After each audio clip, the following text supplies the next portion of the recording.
Hey everybody, this is Griffin McElroy for Polygon with a guide on how you can prepare your Destiny characters for the launch of the House of Wolves expansion, which goes up on May 19th. Keep in mind that most of these tips are really only going to get you a small speed boost, if you will, when House of Wolves drops, but if you are a hardcore Destiny player, and God knows there's a lot of those out there, these tips are going to help you get a small leg up when the new content arrives. The first, most obvious, and most important thing you can do to prepare for House of Wolves is get 3 characters to light level 32, which is the current cap for Destiny.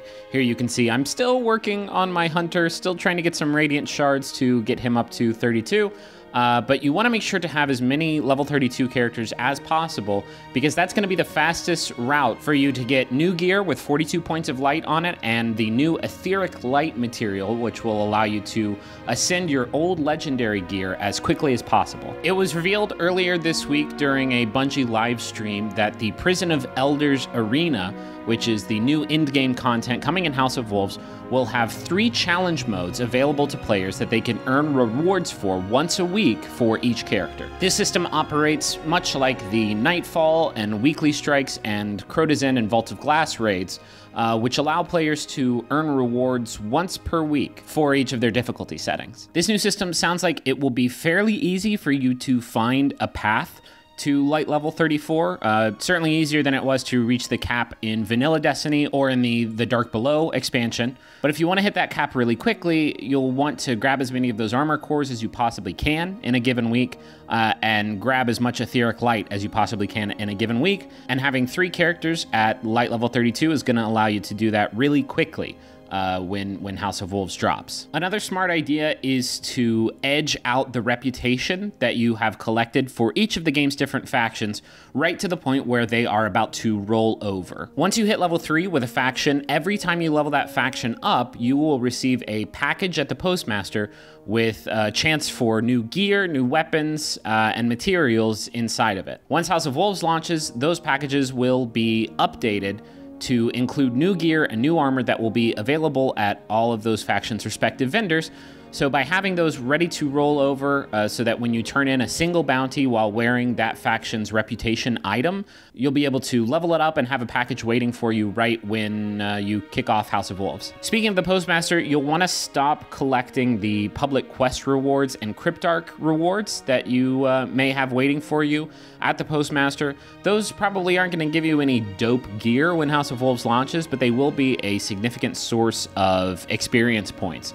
So if you do get some new gear from those factions, you'll have a pretty quick avenue of boosting those when House of Wolves drops if you have a big stockpile of public quest rewards waiting for you when the content launches. Something to keep in mind is that when House of Wolves launches, the new Ascension system will allow you to upgrade any piece of legendary or exotic gear in the game to the max cap for what they're calling Year 1 of Destiny, which is basically everything up to the point where Comet launches, assumedly later this fall. That means any piece of armor or weapon that is legendary or exotic that you've collected throughout the lifetime of the game, that includes Vault of Glass weapons and armor that's now completely outclassed by the Crota's End drops, are going to be completely viable when House of Wolves launches if you can ascend them using Etheric Light. If you've been lax in collecting some of the gear from Vault of Glass, or if you just sharded all of the gear that you have from Vault of Glass thinking it would never be useful again, you may want to go back and run Vault of Glass a few times to try and collect some of the better drops from that raid.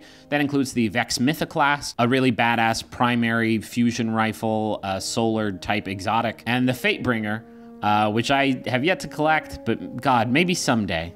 One thing you're going to want to make sure that you have before House of Wolves launches is a primary weapon for each of the 3 elemental damage types, Arc, Solar, and Void. You can find those in the Vault of Glass and Crota's End raids on hard mode. Elemental primaries are really useful in the weekly Nightfall missions, which typically have a burn modifier, which drastically increases the damage done by certain elemental types. And it was also revealed during Destiny's livestream earlier this week that the Prison of Elders will also occasionally include a burn modifier. Don't just focus on weapons when preparing for House of Wolves, though. You'll want to seriously consider which pieces of legendary armor you will want to ascend and use when you get to the House of Wolves end game. Though the Crota's End armor is the most recent legendary armor that you can use in the game, it may not be the best for you or the build that you're using. You may want to consider trying to grab the Vault of Glass chest piece for whatever class you're rolling as. Because the Vault of Glass chest piece has a perk on it that increases the amount of ammo you can carry for all special weapon types.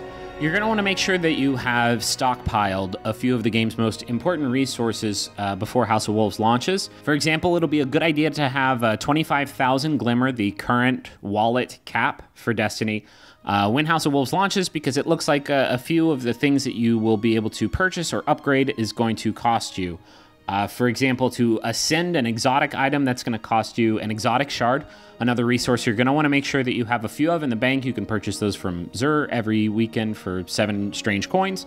But ascending an exotic will cost you 1,500 Glimmer, and that's probably going to add up. So you may want to consider doing some farming in the Exclusion Zone or the Vault of Glass Gatekeeper checkpoint if you have it, and a team of people willing to help you get rich quick. It's probably a good idea to have 200 Vanguard marks, and if you play PvP, 200 Crucible marks, which are the current cap for marks that you can carry when the expansion launches, as the vendors in the tower will be carrying new gear that you can purchase using those marks.